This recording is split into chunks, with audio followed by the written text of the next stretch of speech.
नमस्कार दोस्तों, तो कैसे हैं आप सब लोग। उम्मीद है आप सब लोग ठीक होंगे। तो आज का ये वीडियो बहुत ही भक्तिपूर्ण है, आपको भगवान पर भरोसा दिला देगा। जो लोग कहते हैं ना कि भगवान नहीं होते, उन्हें आज एहसास और पूरी तरह भरोसा हो जाएगा कि भगवान हमारी हर समय मदद करते हैं। तो ये कहानी एक हनुमान भक्त की है। हनुमान जी उसकी कैसी सहायता करते हैं, इस कहानी से हम जानेंगे। तो लेकर बजरंगबली का नाम इस कहानी की शुरुआत करते हैं। जय बजरंगबली। यह घटना महाराष्ट्र के एक छोटे से गांव में हुई थी। गांव के थोड़े ही आगे एक बजरंगबली का मंदिर है। एक ऐसा मंदिर जो कि बहुत ही ज़्यादा चमत्कारी है। वह मंदिर ही नहीं बल्कि उस मंदिर तक जाने का रास्ता भी है। गांव की थोड़ी ही दूर पर स्थित एक जंगल को निकलते ही ये मंदिर मिलता है और उस मंदिर के बाद ही एक गांव पड़ता है जो इस गांव से थोड़ा बड़ा गांव है। ज़्यादातर क्या होता है, जो अच्छे घर के बच्चे होते हैं वह इस छोटे गांव में पढ़ाई नहीं करते हैं बल्कि उस दूसरे गांव में पढ़ाई करने जाते हैं जो उस मंदिर से गुजर कर जाया करता है। उस छोटे गांव का नाम कलेवा है। कलेवा गांव से जब उस मंदिर तक जाना होता है और बाहर के लोग भी अगर उस मंदिर में जाना चाहते हैं तो उन्हें कलेवा गांव में रुकना पड़ता है। उस मंदिर तक पहुंचने के लिए पैदल या तो साइकिल का उपयोग करके जाना होता है, क्योंकि वहां तक का जो रास्ता है वह कच्ची पगडंडियों वाला है, इसलिए वहां पर कोई मोटर वाहन जाना संभव नहीं है। इसीलिए लोग पैदल जाना ही सही समझते हैं। चमत्कार की बात यह है कि जब भी कोई इंसान चाहे कलेवा गांव का हो या चाहे बाहर का हो, वह मंदिर जा रहा होता है तो वो रास्ता बहुत ही दुर्गम और उबड़ खाबड़ था और उस रास्ते के बीच छोटा सा जंगल पड़ता था। उस रास्ते पर लोगों के साथ अजीबोगरीब घटनाएं होती रहती थी। कई बार रास्ते में पेड़ गिरे मिलते थे। कभी ऐसी शक्तियां सामने आ जाती थी जो मंदिर तक पहुंचने से रोकती थी।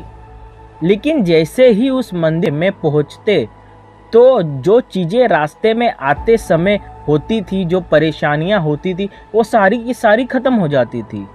मन एकदम शांत हो जाता था जो अब तक रास्ते में भारी रहता था। और सबसे अच्छी बात यह थी कि जैसे ही के चरण स्पर्श करते हैं और वहां से लौटते ही तो जितना भी ये दुर्गम भरा रास्ता था वो एकदम से आसान हो जाता है। कई बार रास्ते में जो पेड़ गिरे मिलते थे वो लौटते समय गिरे हुए नहीं मिलते हैं, वो सब ठीक ठाक खड़े नजर आते थे।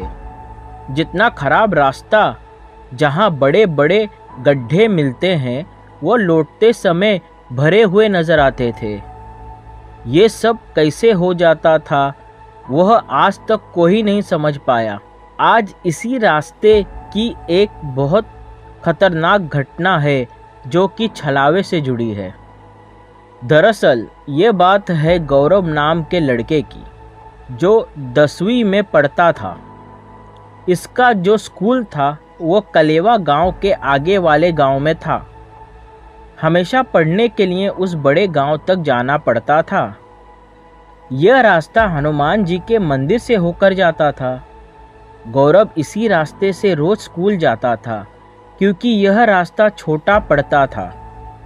जल्दी स्कूल पहुंच जाया करता था, लेकिन यह रास्ता बहुत ही खतरनाक हुआ करता था क्योंकि जब तक मंदिर के पहुंच जाते तब तक बुरी शक्तियां रास्ते तक परेशान करती हैं। लेकिन गौरव काफ़ी समय से उसी रास्ते से जा रहा था तो हनुमान जी के प्रति उसकी आस्था बहुत बढ़ने लगी थी। वो हनुमान जी का एकदम भक्त बन गया था। तो जब भी वहाँ से जाता था हनुमान जी के मंदिर में उनके चरण स्पर्श करता था और आगे अपने स्कूल जाया करता था। गौरव की ये दिनचर्या रोज की हो गई थी। इस कारण से उसके मन में हनुमान जी के लिए भक्ति भाव और ज़्यादा बढ़ने लगा था। उससे भूत प्रेतों से डर ही नहीं लगता था। भूत पिचास निकट नहीं आवे, महावीर जब नाम सुनावे। लेकिन उसके पिताजी जो थे वो गौरव को हमेशा मना करते थे, बेटा तू उस रास्ते से क्यों जाता है? किसी दिन उस छलावे से तेरा सामना हो गया तो तू कैसे बचेगा? तुझे नहीं पता, हमारा एक लौता बेटा है तू, बहुत फिक्र होती है तेरी। लेकिन गौरव बार बार पिताजी से यह बताता था कि पिताजी घबराओ मत, आप भी उसी रास्ते से जाया करो, कभी ज़रूरत पड़े तो। हालांकि उसके पिताजी गांव के दूसरे बड़े रास्ते से गांव के बाहर के लिए जाया करते थे, उस मंदिर वाले रास्ते से कभी नहीं जाया करते थे। एक बार की बात है, मौसम भारी बारिश का था, आसमान में काले घने बादल छाए हुए थे। गौरव का स्कूल जाने का समय हो गया था। आज उसके स्कूल में टेस्ट शुरू होने वाले थे। बात रही होगी अगस्त के आसपास की। अब उसके माता पिता परेशान थे कि इतनी बारिश का मौसम है, हमारा बच्चा स्कूल कैसे जाएगा, और उस रास्ते में कहीं बारिश में फंस गया तो गड़बड़ हो सकती है। वह इस समय और भयानक रास्ता बन गया होगा। अब पिताजी बोलते हैं कि बेटा रुक, मैं तुझे लेके चलता हूँ। गौरव कहता है कि पिताजी चलेंगे तो उसी छोटे रास्ते से, क्योंकि समय बहुत हो गया है, आपको चलना पड़ेगा अगर आपको मेरे साथ चलना है तो, नहीं तो मेरा आज का पेपर छूट जाएगा। पिताजी कहते हैं कि लंबे रास्ते से चल, अच्छे से सही से पहुंच जाएंगे। यह रास्ता बहुत डरावना है, कुछ रास्ते में ऊंच नीच हो गई तो हम क्या करेंगे अकेले? लेकिन गौरव कहता है पिताजी मन में विश्वास रखिए, जब भी ऐसे लगे तो हनुमान चालीसा पढ़ लेना, सब ठीक हो जाएगा। भूत पिचास निकट नहीं आवे, महावीर जब नाम सुनावे। ऐसा बोल के वो अपने पिताजी को समझाने लगा। उन दोनों को इस पंक्ति की महिमा पता थी। गौरव के पिताजी भी अच्छे भक्त थे, लेकिन उन्होंने अपनी पूजा को घर तक ही सीमित रखा था। मंदिर जाने की उनकी हिम्मत नहीं होती थी। अब पिताजी अपने बेटे की बात से बड़ी मुश्किल से मान गए। चल बेटा, उसी रास्ते से, तेरी जिद के सामने क्या कर सकता हूँ। अब तो वह स्कूल के लिए चल देते हैं। गौरव और उसके पिताजी उस कच्चे रास्ते पर आगे बढ़ रहे होते हैं तो अचानक से उनको महसूस होता है कि हमारे पीछे पीछे भी कोई चल रहा है। जैसे जैसे दोनों के कदम आगे बढ़ते हैं, सूखे पत्तों पर ऐसा लगता है कि हमारे साथ पीछे से कोई चल रहा है। पिताजी गौरव को देखते हैं और गौरव पिताजी को। गौरव कुछ नहीं कहता है, वह पिताजी का हाथ पकड़ लेता है और हनुमान जी को याद करके हनुमान चालीसा का जाप शुरू कर देता है। बेटे को देखकर पिताजी भी जाप शुरू कर देते हैं। जैसे जैसे वो दोनों जाप कर रहे हैं, रास्ता छोटा होता चला जा रहा है। उन्हें ऐसा लगता है, लेकिन रास्ता तो उतना ही था, किंतु उनके मन में एक विश्वास आ जाता है। जब विश्वास मन में हो तो बड़ी बड़ी परेशानियां छोटी लगने लगती है। अब जैसे जैसे वो आगे बढ़ते हैं, मौसम और भी खराब होने लगता है, बारिश और तेज हो जाती है, तूफान भी बढ़ता चला जा रहा है। पिताजी का दिल काँप रहा है कि कहीं कुछ हो ना जाए। बड़ी मुश्किल से तो वो दोनों मौसम का सामना करते हुए, उन डरावनी परिस्थितियों से जूझते हुए मंदिर में पहुंचते हैं। तब सब कुछ अचानक ठीक हो जाता है। गौरव और उसके पिताजी दूसरे गांव में उसके स्कूल पहुंचते हैं। किस्मत से समय पर पहुंच जाते हैं। बारिश अब और तेज होने लगी थी।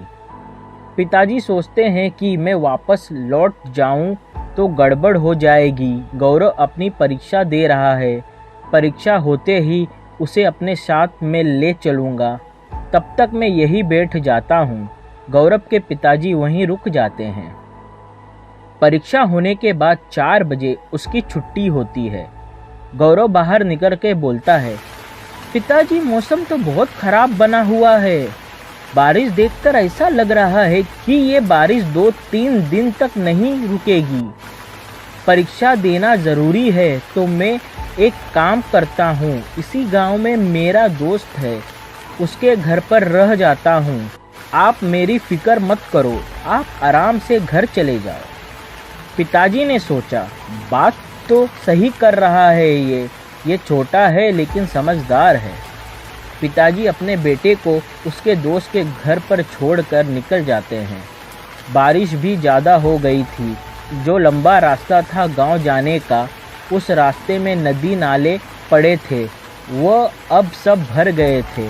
उन्होंने सोचा, अब इस रास्ते से कैसे जाऊंगा, अब उसी छोटे रास्ते से जाना पड़ेगा। गौरव अपने पिताजी की दुविधा जान जाता है। कहता है कि पिताजी, घबराने की कोई बात नहीं है, आप जाओ आराम से, कुछ नहीं होगा। कुछ गड़बड़ लगे तो बजरंगबली का नाम ले लेना, सब ठीक हो जाएगा। पिताजी भी मन में आस्था रखकर आगे उसी रास्ते पर चलने लगे। जैसे ही वो मंदिर से आगे बढ़ते हैं और वह दुर्गम जंगल का कच्चा रास्ता आता है, वहाँ वो छलावा घूम रहा था। वहीं पर गौरव के पिताजी को ऐसा लगता है कि उनके पीछे पीछे कोई चल रहा है। थोड़ा आगे बढ़ते हैं तो उन्हें पीछे से कोई पुकारता है। पिताजी पलटकर पीछे देखते हैं, लेकिन उन्हें पीछे से दूर दूर तक कोई दिखाई नहीं देता। फिर वो थोड़ा सा और आगे बढ़ते हैं तो उन्हें वहाँ पास में एक आम का पेड़ लगा हुआ नज़र आता है। उसके आम बड़े ही रसीले और स्वादिष्ट दिखाई देते हैं। उनके मन में आया कि जब हम यहाँ से आ रहे थे तब ये पेड़ हमें नज़र नहीं आया था। फिर एकदम से सोचने लगे, अरे छोड़ो, इतने अच्छे आम हैं, मैं इसमें से आम तोड़ लेता हूँ, घर लेकर जाऊँगा तो बीबी बच्चे खुश हो जाएंगे। पिताजी पास में ही रखी एक लकड़ी उठाते हैं। वह उससे आम तोड़ने की कोशिश करते हैं। बारिश भी थी, इसी वजह से उनका अचानक से पैर फिसल गया और वह ज़ोर से ज़मीन पर गिरते हैं। ज़मीन पर झटके से गिरने की वजह से उनकी आंखें बंद हो जाती है। थोड़ी देर बाद जब उनकी आंखें खुलती है तो वह यह पाते हैं कि बिल्कुल पैर के पास लंबा सा 9 फीट का आदमी खड़ा था। उस लंबे आदमी ने सफ़ेद रंग का लिबास पहना हुआ था। उसके बाल बेहद लंबे थे। पिताजी को कुछ समझ नहीं आ रहा था। सोचते हैं कि ये कौन आ गया है।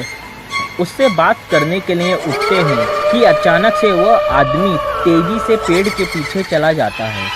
गौरव के पिताजी सोचते हैं कि इतनी फुर्ती कैसे। फिर वे समझ जाते हैं कि कोई और ही बात है। पिताजी एकदम से उठते हैं और कहते हैं, भाड़ में गए आम, यहाँ से अभी जल्दी भाग लो बस।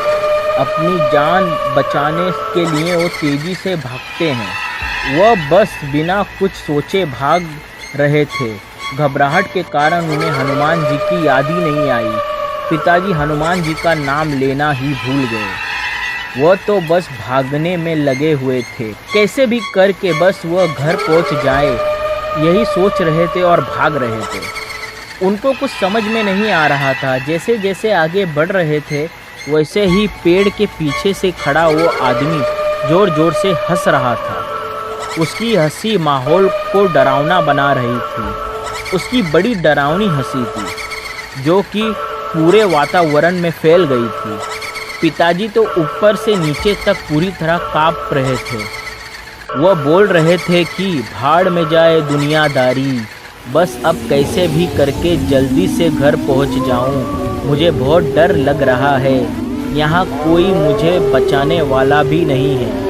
वो हनुमान जी के बारे में याद ही नहीं कर पा रहे थे। इतना डर गए थे, उस लंबे आदमी की हंसी से बहुत ही डर गए थे। उन्हें वहाँ से भागने के अलावा कुछ नहीं समझ रहा था। बड़ी मुश्किल से गिरते पड़ते वो अपने घर पहुँचते हैं। घर पहुँचते पहुँचते उन्हें शाम के 6 बज गए थे। उनकी पत्नी चिंता में थी और उनसे बोली, आज काहे देर हो गई, सामने से कोई जवाब नहीं आता है। दूसरे दिन गौरव टेस्ट देकर अगले दिन की शाम के 5 बजे बारिश रुकने पर अपने घर पहुंचता है। घर जाते ही क्या पाता है, पिताजी को बहुत तेज बुखार था। पिताजी बुखार से बिस्तर पर कांप रहे हैं। घर में पिताजी के पास गांव का छोटा सा डॉक्टर बैठा हुआ था।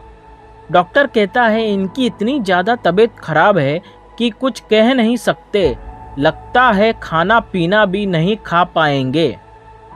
माताजी कहती है ये तो बहुत खा रहे हैं, सुबह से अब तक लगभग 40-50 रोटी खा लिए हैं और 6-7 लीटर दूध भी पी गए हैं। डॉक्टर भी सुनकर चिंता कर रहा था कि इतना तेज बुखार है कि कोई इंसान हिल तक नहीं सकता, तो फिर इतना खाना कैसे खा रहा है, ये तो बहुत चिंता का विषय है।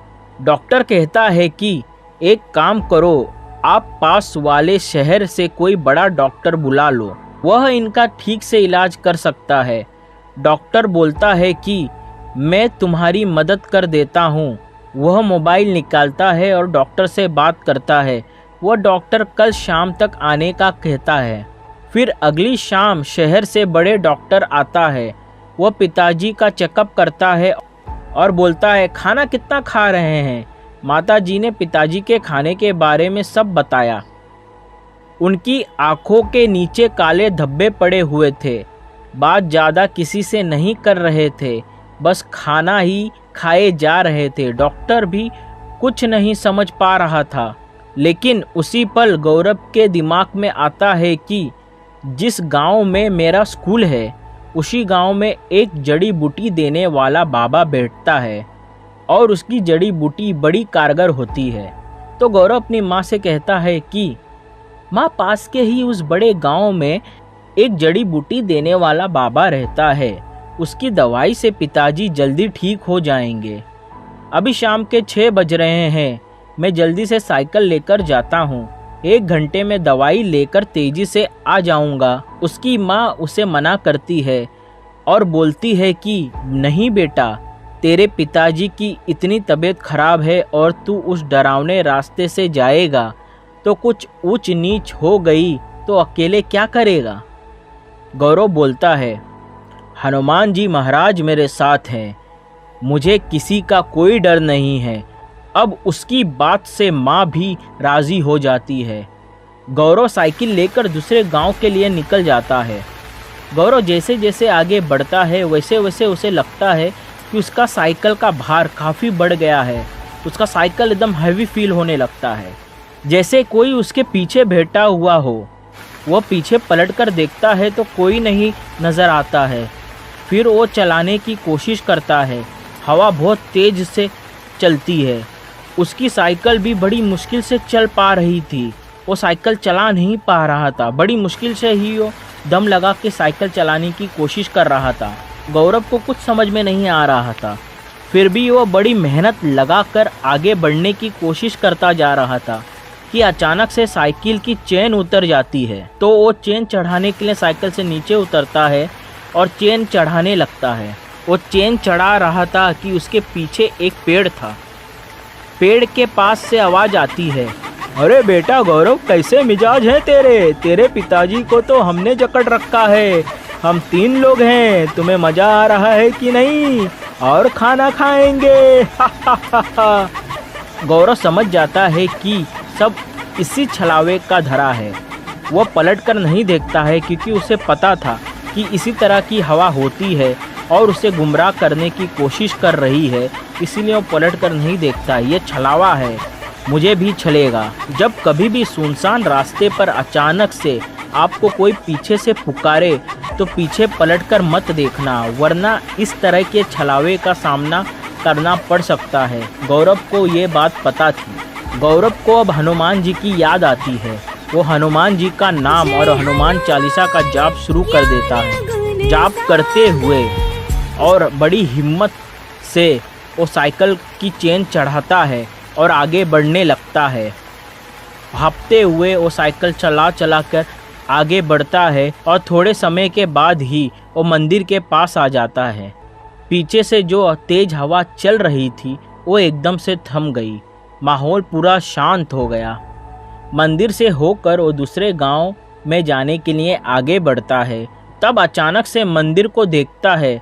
उसके दिमाग में आता है कि मैं जड़ी बूटी क्यों लेने जा रहा हूँ? मेरे पिताजी को जो समस्या है उसके असली वैद्य तो इस मंदिर में ही बैठे हुए हैं। स्वयं भगवान आज वैद्य बनेंगे मेरे पिताजी के लिए, फिर तो वो चुटकियों में ठीक हो जाएंगे। बस अब हनुमान जी का आशीर्वाद चाहिए। गौरव को पता था उसके पिताजी की समस्या उस छलावे के वजह से है जिसका इलाज सिर्फ हनुमान जी कर सकते हैं। गौरव सीधा मंदिर में चला जाता है, हनुमान जी के चरण को स्पर्श करता है, वहाँ से प्रसाद उठाता है, कुछ चरणों के फूल लेता है और वहाँ पर हनुमान जी के चरणों का जल रहता है। गौरव जल भी ले लेता है। अब गौरव खुशी से उसी रास्ते से घर को जाने के लिए आगे बढ़ता है। वो सीधा घर पहुँचता है। वह किसी से कुछ नहीं बोलता, बस हनुमान चालीसा पढ़ते हुए पिताजी के मुंह में जल की 4-5 बूंदें डालता है और हनुमान जी के चरणों के फूलों को पिताजी की आंखों पर लगाता है।